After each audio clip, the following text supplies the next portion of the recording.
So I brought the guys over, and we set up this little rehearsal space above the shop, and they started to work into audition musicians. The first one we needed to audition would be, or hire, would be a drummer. So we would have a rhythm section, bass, drums, and then a rhythm guitar. So we auditioned a number of people, and I've read stories that they knew Peter Criss from before, but I've never known that to be the case. Maybe they did, maybe they didn't. All I know was they called and said, Lew, we've answered an ad in the paper, and there's this guy by the name of Peter Criss coming up to audition tonight, after we auditioned all these drummers. Now, the other drummers that we auditioned all looked very funky. They had long hair, they had beards, like you guys.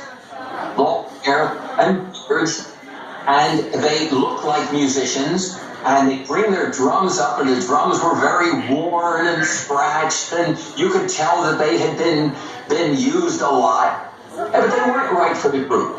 So they say to me, this guy, Peter Criscula, nice Italian boy from Brooklyn, Peter Criscula, is coming up to audition tonight. I said, great. So the rings, we let him in, and in comes this clean-looking, absolutely dapper guy, short hair, no beard, and he brings in these drums that look like they've never been played.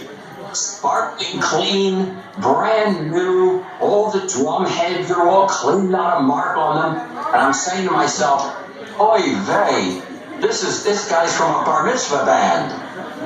Thinking, how's he ever going to play rock and roll? So, but it was an audition. So he comes in the microphones. But anyway, so he comes in, he sets up these brand new, beautiful drums, and I'm thinking, oh, this is no way can this happen with this guy. They start to play, and oh my God, he was terrific. He had that feel, he had the technique, he was absolutely excellent.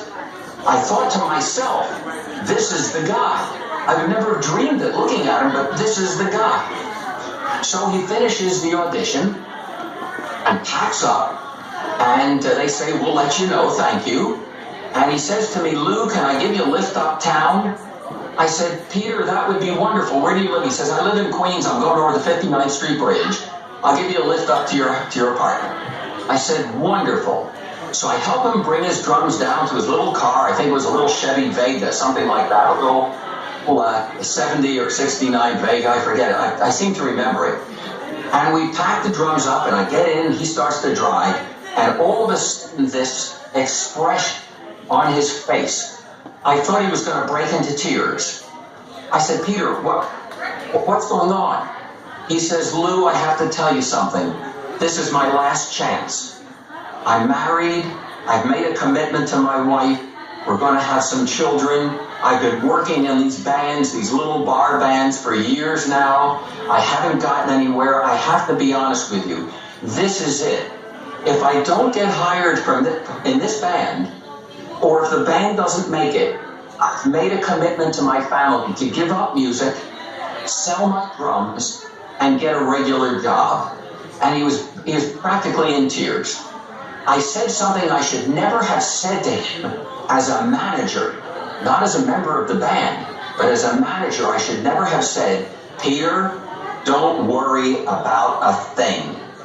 But I couldn't help myself making that kind of a commitment. I just couldn't, because I felt so strongly for the way he felt and how good he was.